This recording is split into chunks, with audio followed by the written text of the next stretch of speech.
আপনার পাত্তা আমার স্বামীকে খেয়েছে, আমি তার জন্য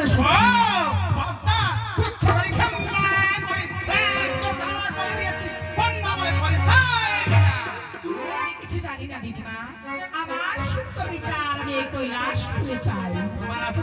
আচ্ছা দিদিমা, শুনলাম আরে তুমি যা শুনছো আমিও তাই শুনছি।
তবে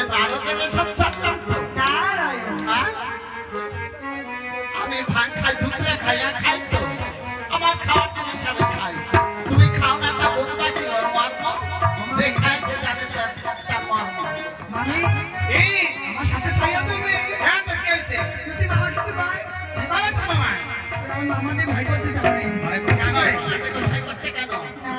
আমার কিন্তু ঠিক পাইনি না, আমার লজ্জা সাথে প্রায় আমি কুচনি পাড়ায় যাই নবীন কুমার হই, হতে পারে আমি নবীন কুমার তাই হই। কুচনি পাড়ায় গিয়ে তুমি সাথে নবীন কুমার হই, আমি কুচনি পাড়ায় গেছি, তুমি কোথায় নারী সেজে চলে গেছো কুচনি পাড়ায়। তোমার জন্যই তো আমি নবীন কুমার হয়েছিলাম কুচনি পাড়ায়। আর এখানে কি করেছে? এখানে কি করেছি? ও দেখলাম এসে কি নৃত্য লীলা রঙ্গ, ওটাকে তোমার ঘরে স্ত্রী? আমি বলি না, আমাদের কি নাচটা নাচছিল এই বুড়ো বয়সে। জানো না আমার নাম নটরাজ, আমি তাল দেখতে সহ্য করতে পারি না। আমি নেচেছি তা কি হয়েছে? নারদে বললাম আমি কৈলাস সেখানে যাও, নইলে সাকাশি করে শুনে মুছে ফেলো।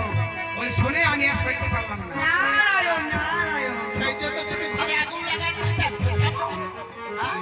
শুধু শুধু বলে তোমরা মেয়ে ছেলে হতে পারো, কিন্তু তোমরা পরের কথা ঘরে আগুন লাগাই দাও। কেন কি করেছি? হ্যাঁ?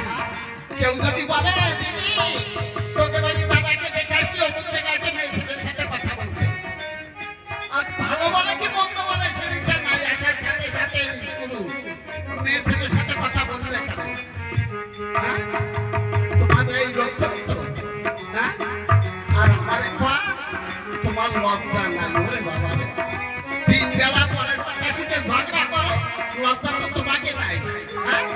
তোমরা ছোট ছোট কথা তোমাদের পেটে বসে না, তাই নিয়ে সংসারে ঝগড়া তোমাকে সব সময়। নারায়ণ। আমার তো লজ্জা নাই, আমি তো বেটা মানুষ। তুমি মেয়ে ছেলে, তোমার তো লজ্জা থাকা দরকার। তা তুমি ধরার মাঝে ল্যাংটাইয়ে পুজো খাও, তাও ডাকডোল বাজাইয়ে। হ্যাঁ? ছি, তোমার লজ্জা আছে?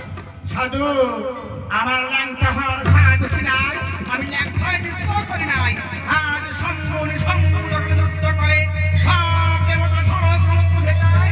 তোমরা দেবতা নিয়ে আমায় খালি সৃষ্টি করেছো। আজ আমি ওষুধ কাটতে কাটতে হুঁশ জ্ঞান ছিল না। তুমি শুয়ে আছো দেখেছি, আমি ভুল করে দিয়েছি মা।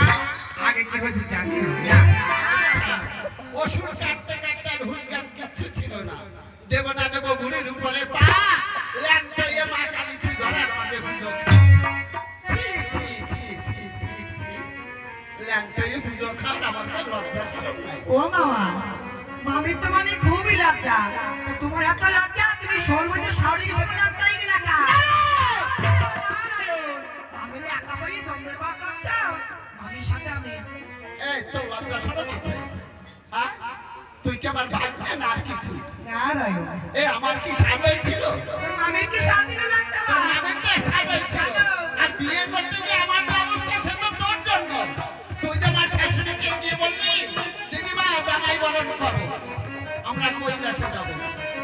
আমার শাশুড়ি আসতেছে, নারদ বলে দাঁড়াও দিদিমা, আমাদের দেশে একটা নিয়ম আছে। তাই কি নিয়ম? যদি জামাই বরণ করতে হয় বরণ কুড়াই ইসামুলের শিকড় দিতে হয়। আমার শাশুড়ি কি জানে নাকি যে ইসামুলের শিকড়ে কে গুণ? আমার শাশুড়ি বলে কেন না দিলে হবে না, নারদকে না, আমার দেশের নিয়ম ভাঙা যাবে না।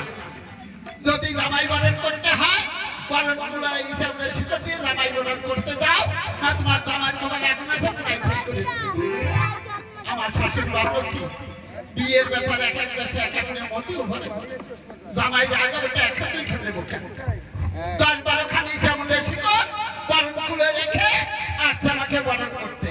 আমি তো বিয়ের পরে চুপচাপ দাঁড়াইয়ে, আমার শাশুড়ি আমার কপাল আর হাতে ভাই এইগুলো নিয়ে যেই বাজার কাছে ছয় গেছে, বাজার শাশুড়ি গেছে, বাচ্চা আমার বলে গেছে। আমার কিছু করার আছে? আমি তো ঠিক পাচ্ছি যে আমার ঠান্ডা ঠান্ডা লাগছে, কিন্তু আমি যে ঘুমাই উঠাবার কায়দা নাই। কারণ আমি নতুন জামাই বিয়ে করতে গেছি, আমার একটা পজিশন আছে না? এই লজ্জা ছাড়া হওয়া, তোর জন্য আমার এই অবস্থা। তোর জন্য আমি শ্বশুর বাড়ি যেতে পারি না, কোন মুখ নিয়ে যাবো? বিয়ে দিয়ে নিয়েছে জন্মের খাওয়া খাওয়াই নিয়ে। নারায়ণ নারায়ণ, খুব ভালো। তোমার যদি অন্য কোনো কথা থাকে তুমি তাই বলো, শুধু শুধু আমার সঙ্গে ঝগড়া করে না। কার্তিক!